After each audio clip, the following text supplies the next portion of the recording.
Hey everybody, just a little bit late because I didn't realize that I didn't actually create the shows for today, so I had to start working on that. Nice if you've got a show scheduled if you're going to have it, so I don't know what I was thinking. But I'm here, nonetheless. Good morning, good morning, good morning to Eric Beyer, Bulldog, and the other two people watching right now, or the four people watching.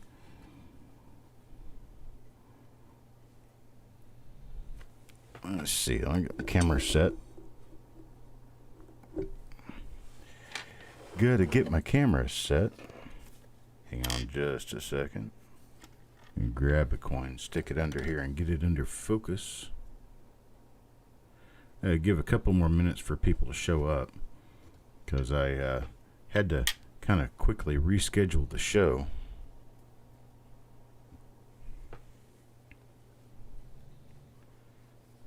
Your work time accompaniment for today?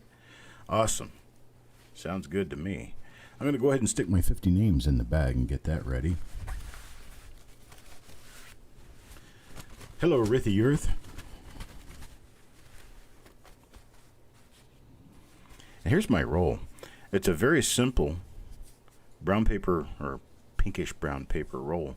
It says 1964D on it, and that's it.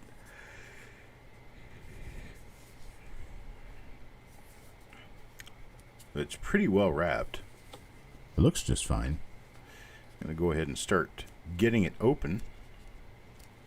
And here in another minute or two, I'll get started. Hey, Jeff Dunn, how are you doing, buddy? And here we go for the day. Getting ourselves started for a busy, busy day full of reveals. Chock-a-block full of reveals. Alright, that's one side opened up. Now let me try for the other side. I will open you.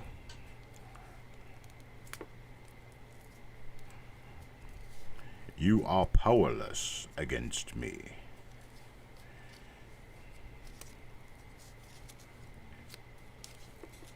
There we go. I'll open. And let me unravel the roll. Wrapper over the coins, of course, just as usual. Hello, Adam Chambers. How you doing? There we go. What are we looking at here? Looks like a relatively solid roll. Pretty nice coins. Of course, I don't have my glasses on, so that could make a difference. In fact, I don't even know where my glasses are. Hang on just a second.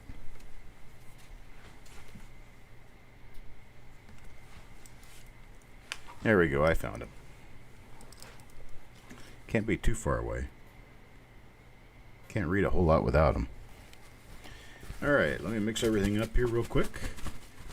And the camera once again has decided to have a fit because some reason everything's not all jiving right. I gotta tilt these a different way to get them to look right. There we go. Alright, first name.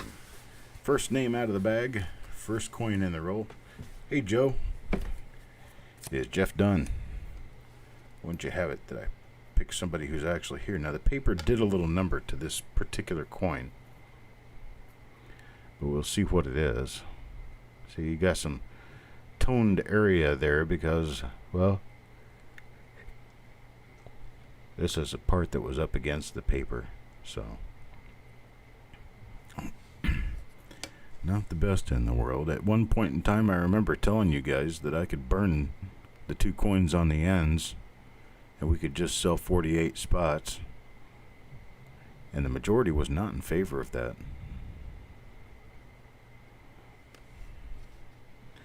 I guess that's because some of them come out toned and nice. Hey Bill, no, we just started. It's coin number 1 right now. That was for Jeff Dunn.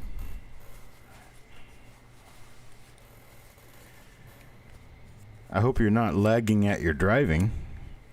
Yo Man gets coin number 2. Yo Man.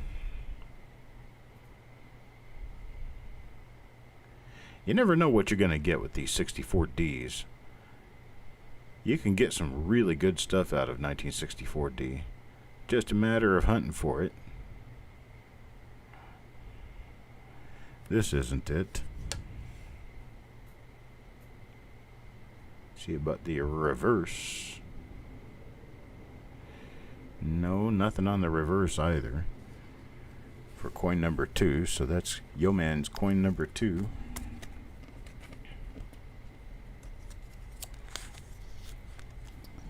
Now, coin number 3 will go to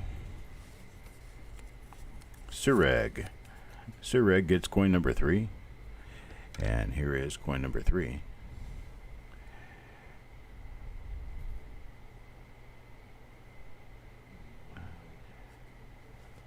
We're not going to start this week off with a dud roll, are we? Get over here. There we go. Having trouble controlling things.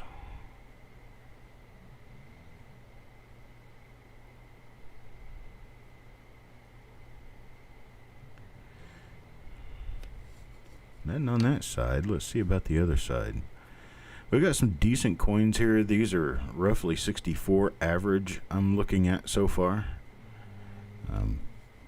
Nothing highly exciting about them, but also not bad coins either. They could have been spiderweb, mottled, spotted, corroded. There could have been a whole bunch of things, but they're not. So that's a pretty positive sign. Mike Birchman. Mike Birchman gets coin number 4. This is coin number 4.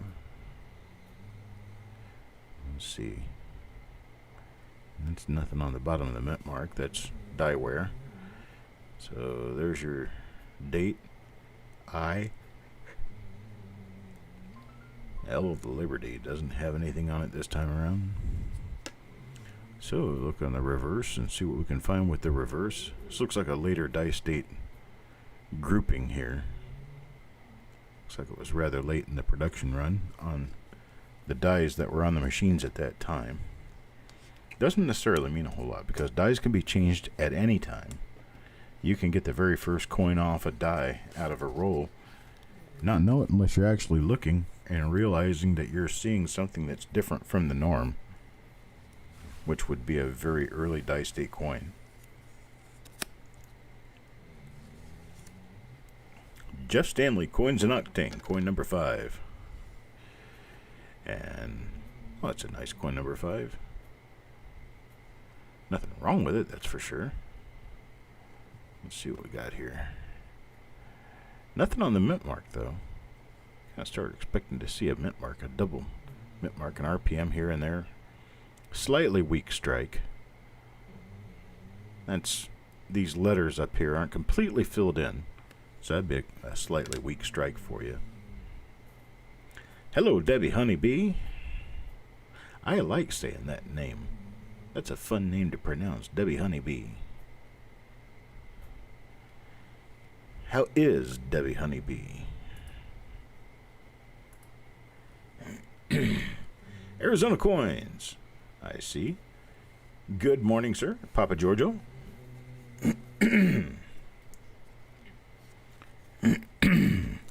Sorry about that. Get frogs in my throat when I'm doing my broadcasts, and I don't really know why, because I can sit here all day not talking and everything's fine. Fox Run Forge. Fox Run Forge goes next. And we have, well, still nothing. Nothing up my sleeve. Looks like a lot of these were created by the same die, as it appears. Let's see. I got nothing going on here. Bummer. 6 coins in, not a darn thing yet. That was for Fox Run Forge. That's coin number 6. Coin number 7 now. Coin number 7, Jim Fletcher. Jim Fletcher's all about coin number 7. Let's take a look at it. Lucky number 7. Maybe we'll change our luck here. Get something pretty. Come on, something pretty. Well, we may officially have an RPM. although it's a little difficult to see. I think we may officially have an RPM. Let's look at the other details on the coin first and come back to the RPM and see if it actually is one. Yeah, well, there's Liberty and nothing on Liberty, so let's zoom in on this area. That should be like Bob Ross. There we go. Happy little mint mark lives right over here. What I was looking at was the upper area of the mint mark to see if there's no, see, that's a scrape across the mint mark. I thought there was doubling up there, but there's not. That's a scrape. Well, darn. So we got nothing there. Let's zoom back out and capture the reverse real quick. Turn the light back down.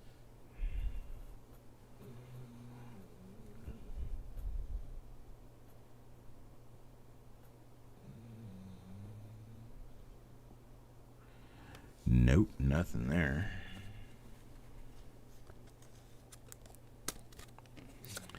Jim Fletcher. Jim Fletcher gets coin number 7, now coin number 8. Coin number 8 will go to Pammy J. Pammy Jones. Here we go, Pammy. Oh, no. Ooh. That was a bag-spotted coin right there. So this bag didn't sit in the nicest place. Some of the coins came out spotty. That's not a good thing. Well, let's see. No. Nothing on this one. Bummer. There's coin number 8. The spotty coin for Pammy. That's misfortunate. Chuck Patillo. Yeah, see, this one's just fine. Chuck Patillo gets 9. The next coin in the roll. Let's see what we have. Yeah, we do have a very, very minor upper serif split there. But it's not enough for me to count it. Oh, speaking of counting it, I did a 1957 D roll yesterday. I think it was yesterday. No, it was last week. Did a 57 D roll last week. I found a number of decent RPMs in it, but what I did miss was 3 really nice examples of a listed RPM. I can't remember which one it was right now, but some of you are going to get surprises. Hell, Frosty, you got to show up on Tuesday nights to our Tuesday night Coin Night Live auction at 8 p.m. Eastern Time. At the end of the auction period, we sell spots to these rolls. We did it last night, and the rolls showing this week have all sold out. They are all good to go. And so that's what we're doing now. We're going through and giving the people who purchased coins their coins. We're looking at every single one of them for die varieties or anything else. Anything found here has the potential of being listed on coppercoins.com as a new discovery or as a plate coin.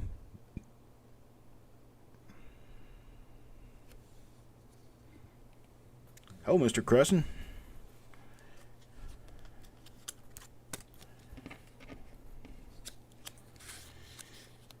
That was your coin, by the way.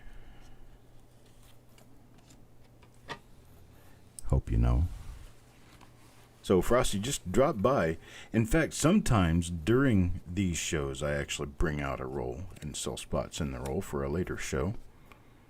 But most of the time, the way you're going to get a hold of a coin out of one of our rolls is to show up at the Tuesday night live auctions, and we'll be able to get to them right there and right then.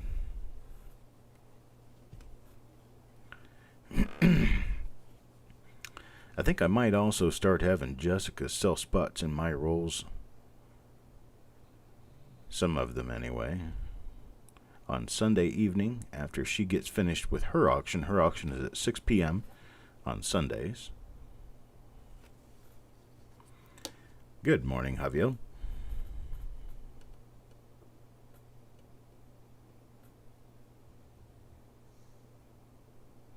Bulldog. I'm glad you're here. Thanks for showing up. Don't really have much of anything in this roll so far. We're 11 coins through. Haven't found anything yet. It's not proving to be one of the better rolls of 64s I've opened. Farm Dog. Get your Farm Dog. Talking to Bulldog, opening a coin up for Farm Dog. Now all I need is a Mad Dog. I guess Madding could be Mad Dog, right?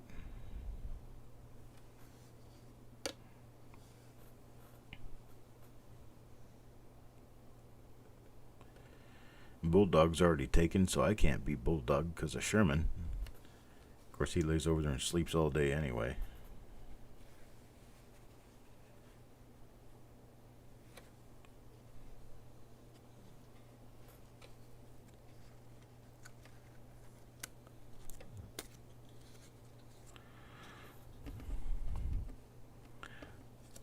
So, Frosty T, tell us about yourself.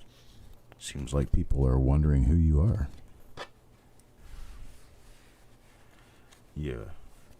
Frosty T fan? Joe McBride. Lucky coin number 13 goes to Joe McBride. Let's hope our luck changes with this coin.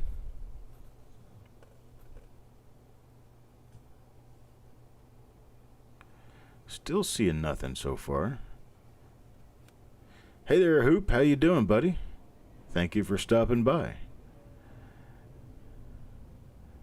You can come by anytime. Sit and listen or just drop us a like and go on. Either way,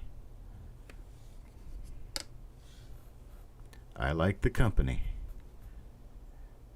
Somebody to talk to when I'm going through these rolls. Because I tell you what, man, it can get a little boring going through 50 normal coins in a roll. I would prefer to find a whole bunch of RPMs and double dies for you guys. That's for sure.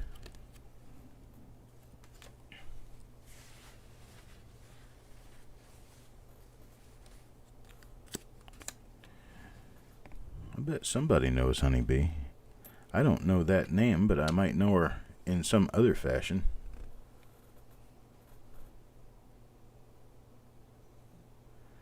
I know a few Debbies.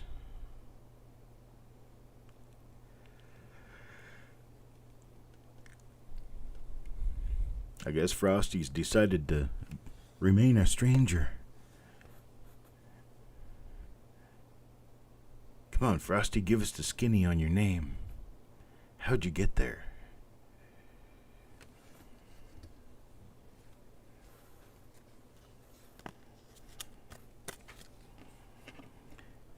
No penalty for using the chat, folks. No penalty at all.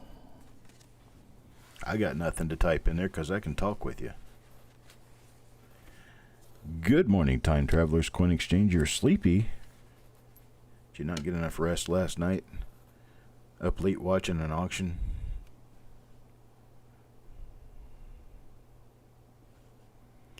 Yeah, I don't quite blame you then.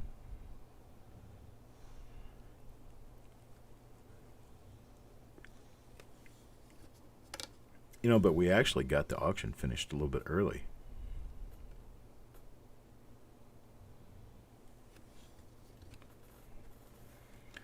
That's coin number 15. 15 coins down. Still no die varieties in this roll. Mr. Betts.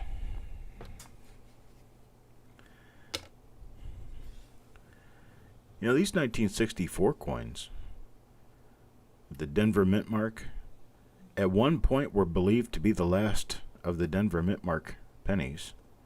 The reason for that?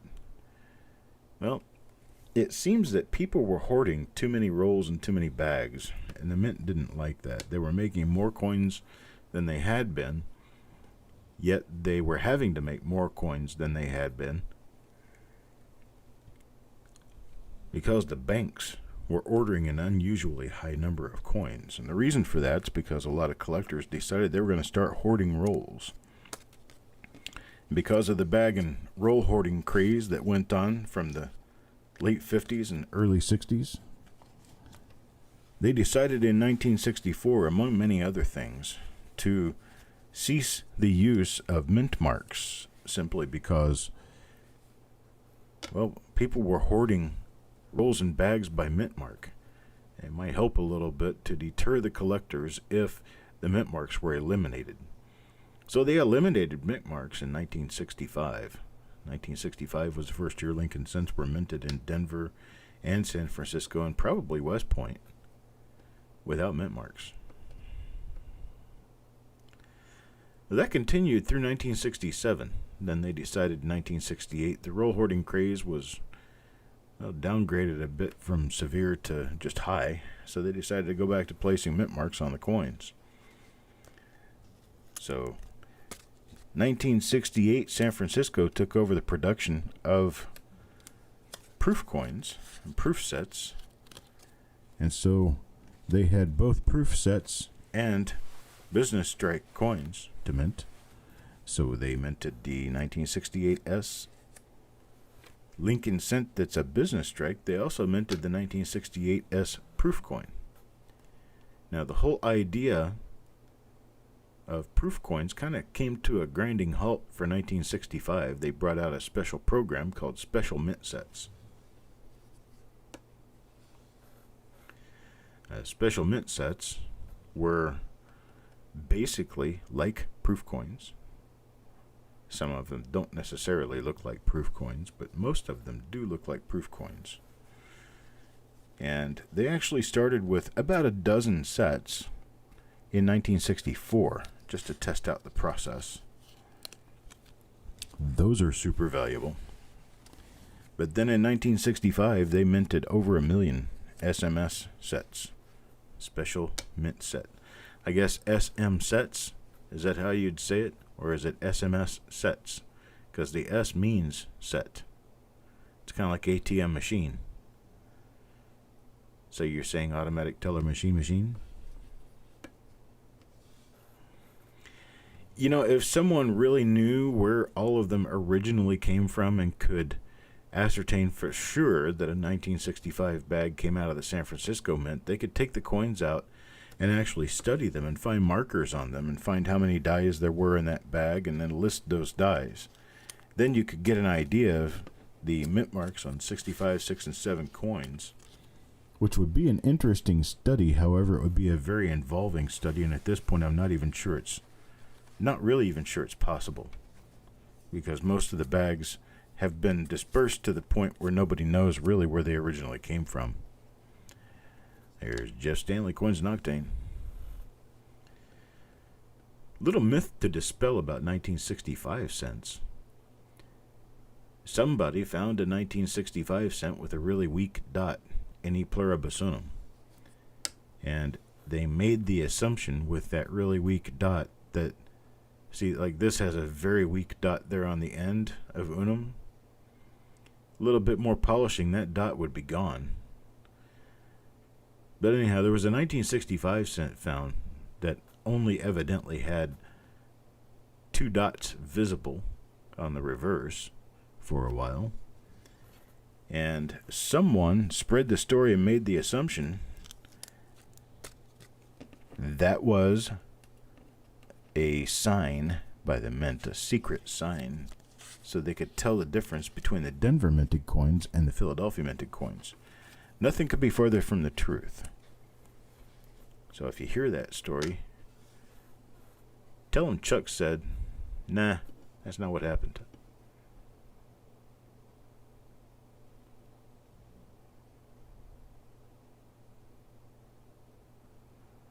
Okay, got nothing there. Sometimes it takes me a little bit longer than other times to take a good look at it and be able to figure out exactly what's there.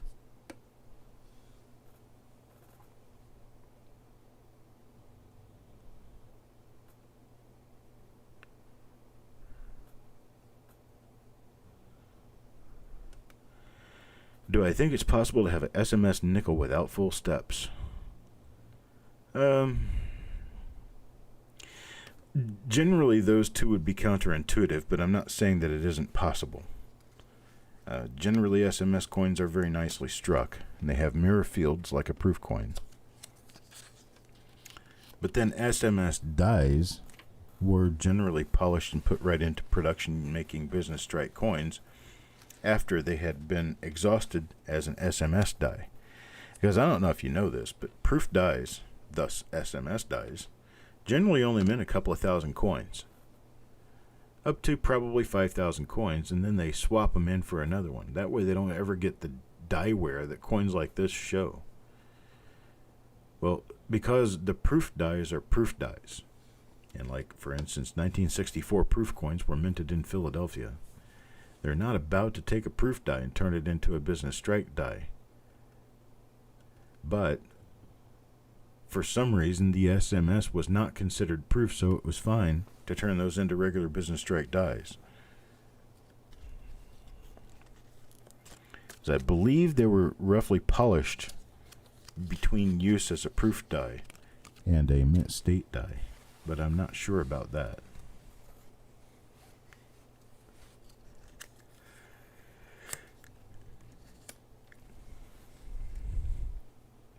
Coin number 23. Oh, man. Tell you what. We've had better days with rolls of 1964D, that's for sure. Looks like this one is going to end up being a dud.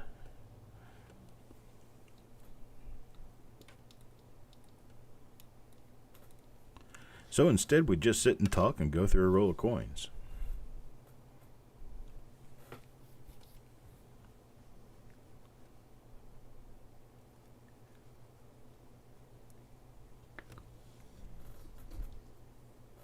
I'm surprised that 1965 weak dot or no dot reverse coin hasn't been turned into some sort of registry set requirement with PCGS, and the people are out there looking for examples from that die, because that'd be kind of cool to see how many of them pop up. But that'll never happen, I don't think. I think little tiny die anomalies like that are generally poo-pooed by the elite society of coin collectors, and they don't list them and stuff like that. I don't list them because they're just not a die variety, and they're pretty much kind of too minor for me. And it's a matter of personal taste on the part of the owner of the system as to whether or not they're going to want to list something like that. And, well, I just don't. Way too much hassle. Way too much trouble. It's kind of like trying to list die cracks or die chips. This can be an arduous challenge. As we can see, just by the people who list the buy die cracks or die chips, the buy chips. Oops, I got that in there. I didn't get Yo Man's name in there. Got to get Yo Man's name in there. We are officially now going to be halfway through the roll with Jim Fletcher. Coin number 25. Ooh. Yeah, it appears I got a nothing. Got a big old goose egg.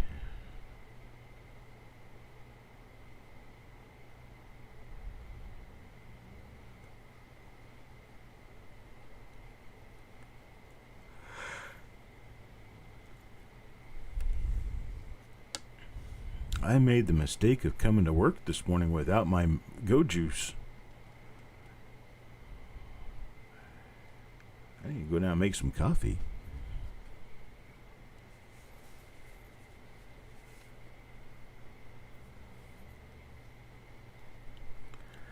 Oh, is that what the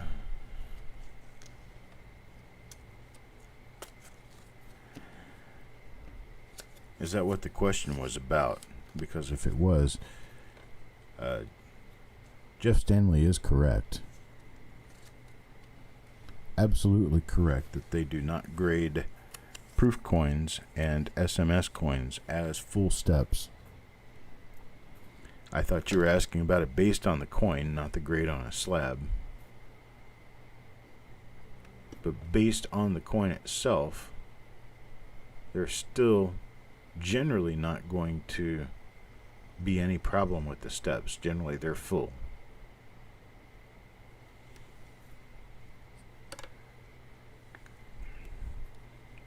Well, thanks, Time Traveler's Coin Exchange, but I could use an IV at this point.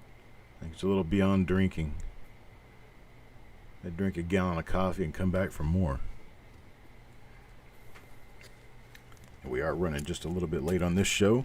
The reason we're running just a little bit late is if you'll go into the channel program, you'll notice I don't have any of today's shows scheduled, including the one that you're watching right now. I did not have it scheduled, so I went in to start broadcasting right at 11 o'clock, and lo and behold, I couldn't because I didn't have a show to broadcast.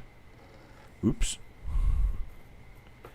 So I'll get in there, I'll create the other shows within the next couple of hours so that we've got all of the shows for today and hopefully for the remainder of the weekend all finished and done, ready to go. So it depends on how long it takes me to get a coffee and wake up.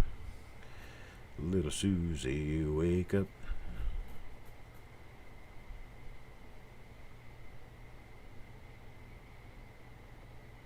There's another one right there. That little guy. Yeah, I did have this one scheduled for 11:30. And the reason I scheduled it for 11:30 is because I was late getting started. It was like 10:57. I went in to start up the broadcast and there wasn't anything to start. So I had to schedule it, and given I had to schedule it, I like giving people time to actually get the notification and show up, so I went ahead and scheduled it for 11:30. But I did start the broadcast at about 11:13.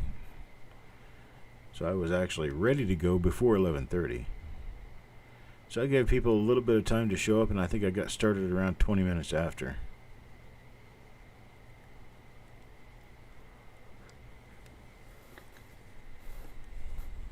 But that scheduling came along as a last-minute dig. Who's the guy that wanted to buy the Canadian coin? It was Randy. I've got a couple of other ones, so I'll offer one of them to him.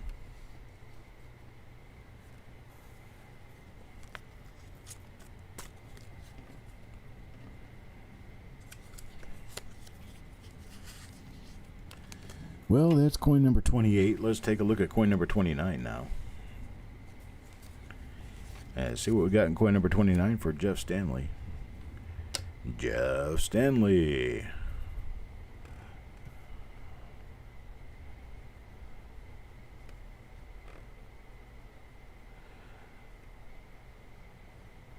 Looks like we've got a genuine, bona fide case of nothing at all. Nothing at all.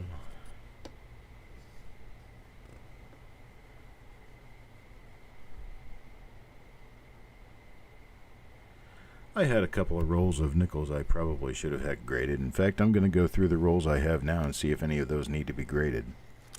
It takes quite a high grade to get anywhere on nickels because so many have been certified.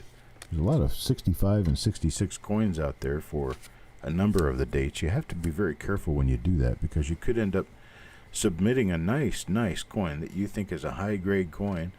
Comes out 66 or 66 plus, and the population at 66 is only 4,000 coins. You're not going to get a whole lot for those over the submission fee. Just doesn't work. That's what you would call something that pops up rather frequently, and a lot of people thought it might be special, so they submitted them, and too many people submitted them, and now they're not really worth much.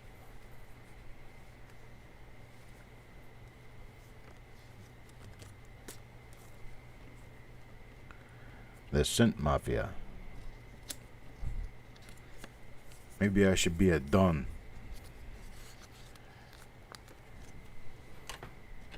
I am the Cent Boss, Don Carlos.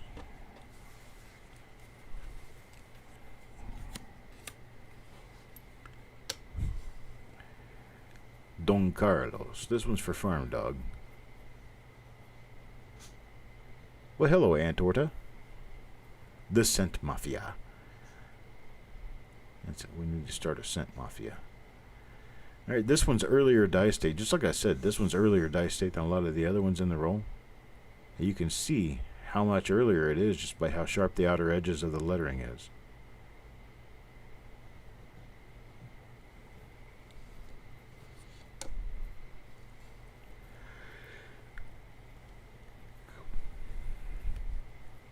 Well, I need some education on the full steps thing, because the way I understand it, I kind of see it as a joke. Because, like, for instance, this is not a full steps coin, because there's actually a missing part of the line on the very bottom step right there. But others could be full steps. Then if they have a hit on the steps, it creates a break, even though the coin was struck with a full step die. They got a hit on the coin. They don't call those full steps. That doesn't make any sense. The full steps is about the strike on the coin, not about whether or not it has a bag mark. So I think they should change their mind on that, because I think it's just kind of, well, you really want my opinion? You're here for it. I just think it's stupid.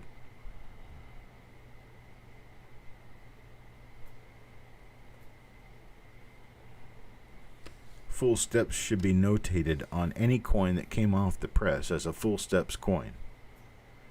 They don't need to go grading hits on coins and calling them not full step because there's a little bag mark from another coin, from the edge of another coin, on your coin that hides the fact that the line would definitely have gone all the way through had that mark not been there. So now we're getting over picky, I think.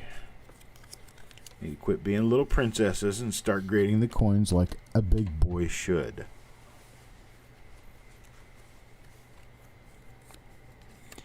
Adam Chambers. It's like the full bell lines. Full bell line Franklin, same thing. If there's any hit on the line that breaks that line, they don't call it full bell line, regardless of how strong the strike was. I thought this was all about strong strikes with earlier dies that show all of the details, not about whether or not a coin has had a hit on it. So that's a little screwed up. Then like something like this right here, where you've got a late die state and you're missing some of the outer edges of the letters just because of the state of the die, the age of the die at the time the coin was struck, they'd say, well, this has a weak strike. No, it's not a weak strike. You can see that right here. It's not a weak strike. It's a very nice strike. It's just a very weak die because the die has aged. It's got nothing to do with the strike.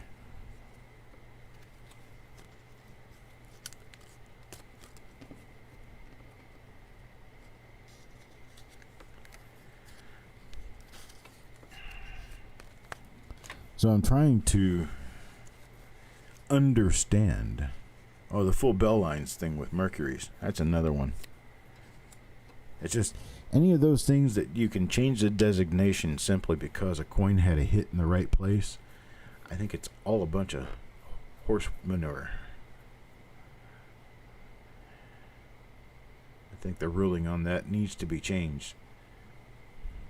All of those designators, full bell lines, full steps, full torch, full whatever, those are all indicative of strike.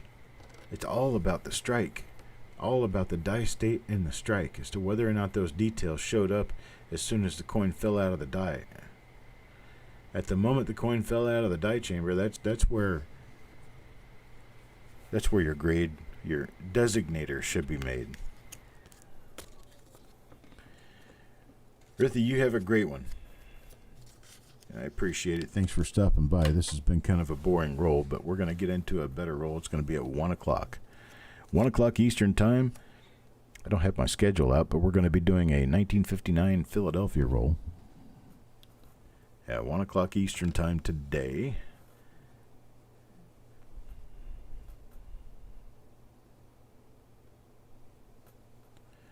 I'll have to look at exact broadcast times, but the other roll for today is 1955D. That should be a really good one. If I'm doing 4 rolls, the next one would be a 59D, but I can't remember if I'm doing 4 rolls today or not. I believe I am. I'm going to get into doing the schedule for all of these as soon as I get done with this show. Right now, there's no show scheduled. That's going to change today. We've got plenty of reveals. We've got 12 reveals remaining through Sunday. Can we start doing 5 rolls a day? No, brother. You want to stop by and help me stuff flip inserts and get rolls ready? I've got the rolls to do it. I don't have the time to do it. This is near a 12-hour day as it is. There's an icky little coin got in there that was sitting on the top of a stack in a bag. You got that burlap ick on it. Darn it. And it's on this side too. Sometimes these coins they tone weird, and sometimes they tone beautifully. Sometimes they just corrode like that. Well, this isn't corroded. This is just stained. It's a badly stained coin. That's all I can say about it. I don't know exactly how or why that comes about, but it was a part of an original roll, so there we have it. Need to have some more kids.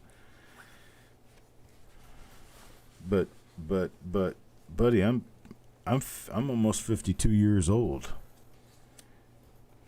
If I had a kid, I'd be nearly 70 by the time they graduated high school.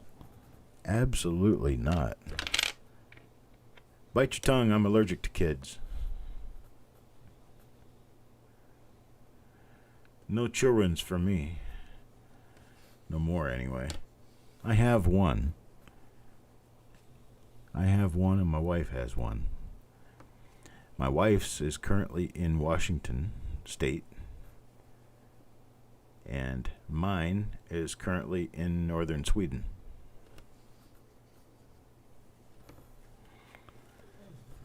So neither one of them drop by daily.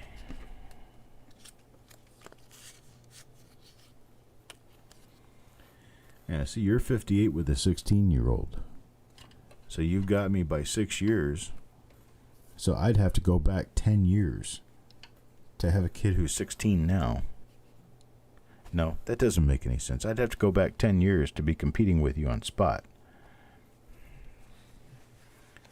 And have a child 10 years ago. I wasn't even prepared for a child 10 years ago. I wasn't prepared for the one I do have.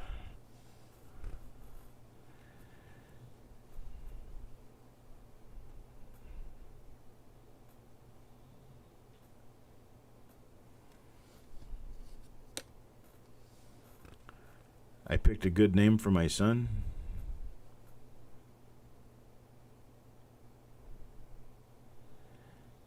He has his 2 grandfathers' names. One of his grandfathers is an American. It's my dad. So his name was Michael. And his other grandfather, his mother's father, was Greek. And his name was Dimitris. So, his name is actually Michael Dimitris, but sometimes we call him Michalis Dimitris because Michalis is the Greek name for Michael.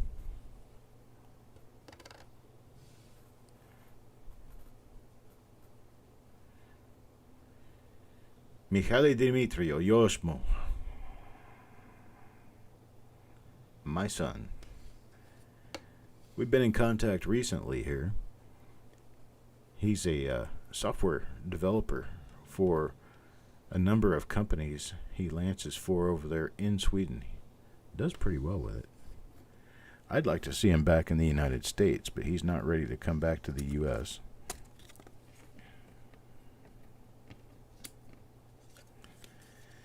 His public excuse is he can't move back to the U.S. while Trump is president. I'm not saying anything political. That was his excuse.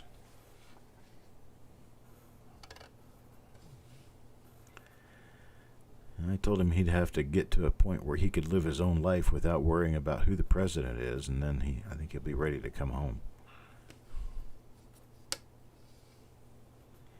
The littler ones are generally interested in coins. As they get older, they either keep it or they don't. My son, growing up 3, 4, 5 years old, he would stand next to me and let me lift him up and look through my microscope at coins, and he liked to sort coins, and he would help me with the work that I do while we listened to the TV program together. And I think when he was about 9 or 10 years old, we went to a coin show together, a local coin show, and they had a number of programs for the youth, including if they went through little classes that taught you about coins, they would earn bucks that they could spend at the show, little coupons. So my son did that, and I guess we were probably 2 or 3 hours into the show. I'm sitting at a dealer's table going through pennies, as I usually do. And he comes back to me. He says, "Dad, can you hang on to this?" "Oh, yeah, sure. What you got?" So there's a page of buffalo nickels that were all better shape. Buffalo nickels, actually pretty nice looking coins, from about 1926 all the way up through 1934. They were all semi-lustrous coins. EF, AU, some unk. I'm like, "Dude, where did you get this?" He goes, "Oh, I won a bunch of stuff, won a bunch of coin club bucks at the seminar they're teaching over there, and I went to a dealer and I asked him if I could spend that on this, and he said yes. So I did, and he gave me a few extra coins." Like, dude, man, you need to stay young. You're going to get rich. You can just manage to stay young. Buffalo nickels are fun. And I like buffalo nickels, but the problem with buffalo nickels is to get the buffalo nickels in the condition that I would want them in, costs money. A lot of good money. I'm not interested in coins that don't show their full detail. For me, anyway. I mean, I'll buy and sell anything, but buffalo nickels that have, partial dates or have a lot of flat area and the horn doesn't show on the reverse, I think it takes away from the overall design, because that design is such a rich design. It just requires that you stare at it. And just not a good thing to have to stare at a flat coin. I want to see a flat coin. And, well, for the 30s and even the late 20s, it's not such a big deal, because you can get most of them in an uncirculated or near uncirculated for under $20 a coin. But if you go back to like the 1914S or the 1931S or the 1926 21s, even the 13s, especially the Type 2s, you can be talking about substantial cash to get those in uncirculated. Hey there, No Money Inc. Well, we are looking for, nothing really in particular. We're looking for anything that would provide premium value, and this is not a very good example of a roll, because this one turned out to not be so great. We usually find stuff in most of the rolls that we go through, but in this one we found nothing at all of any premium value. But we are looking for repunchment marks. We're looking for double dies. We're looking for any special anomalies, errors, or anything to that sort. We're also looking at every coin to make sure that we're not passing by a very high-grade coin that should be in a special flip on its way to the grading service.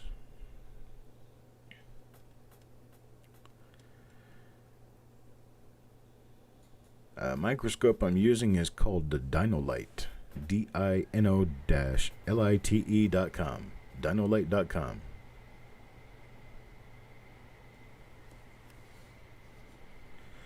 Maybe I should put a title on this screen about that. Using the Dinolite microscope.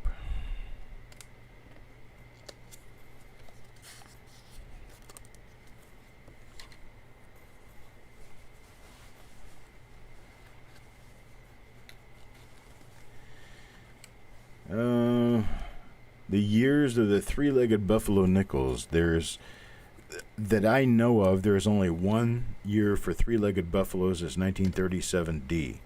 But there are others that show what they call 3.5 legs. I know one of them's a 1936, but I'm not sure of the rest of them. And I don't do live hunts every day. I just don't have time to do live hunts every day. I do generally between 3 and 4 per day when possible, between Wednesday and Friday. Wednesday, Thursday, Friday. Sometimes I do them on the weekend. The only day I never do a roll reveal is on Tuesday, because Tuesday is the day I'm getting ready for my auction, and the auction is at 8 p.m. Eastern Time. It's 8 p.m. Eastern Time every Tuesday, except on weeks that I take off, and I give everyone a fair notice that I'll be taking off and don't schedule a show for that week. But that's where we sell the spots to these rolls, generally speaking. During the Tuesday night Coin Night live auction show. Oh, Farm Dog. We're shooting all blanks in this roll, buddy. It's all blanks. Haven't found anything yet, and we got 4 coins remaining in the roll.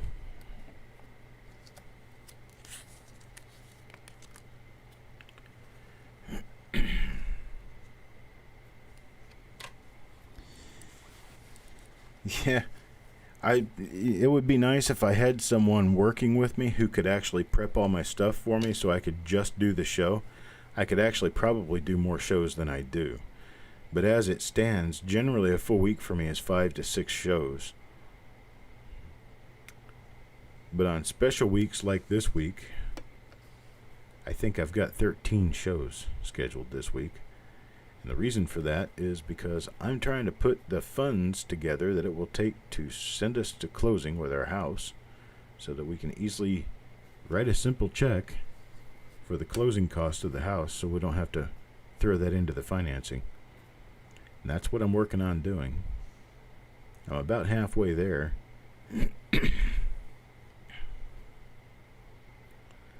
How long does it take to shoot a whole roll of pennies? Are we talking about the way I'm doing it now, going through it takes just about 1 hour. It's about 2 minutes per coin.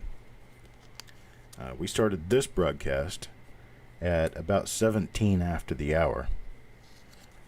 And now it's 8 minutes after the hour, and I've only got 2 coins left. So I can get them done in under an hour unless there's a really special reason to slow down a lot more, like a really old roll that's already got RPMs in it.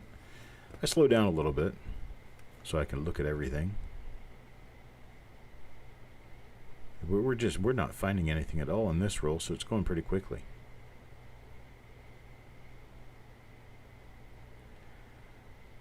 Wow, 70 small date in gym condition for $20. That's amazing. That is absolutely amazing.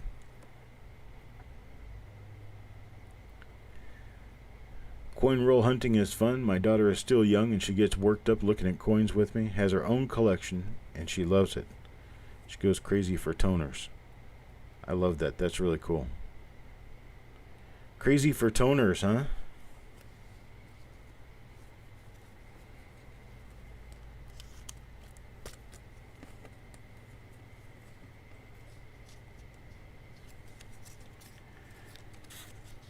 There's evidently a good market for toners these days. Here's coin number 49. 49 is going to go to Farm Dog. Coin number 49 to Farm Dog. Come on, Farm Dog. Let's get a good one. I don't see anything. Bummer. I think our roll is blank. That's my wife calling. I'll call her back here in a couple of minutes.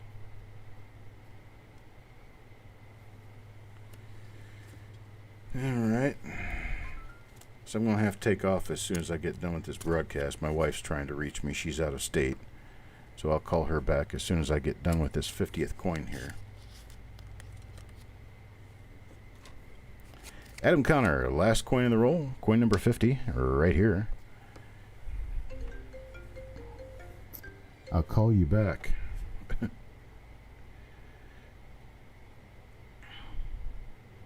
right.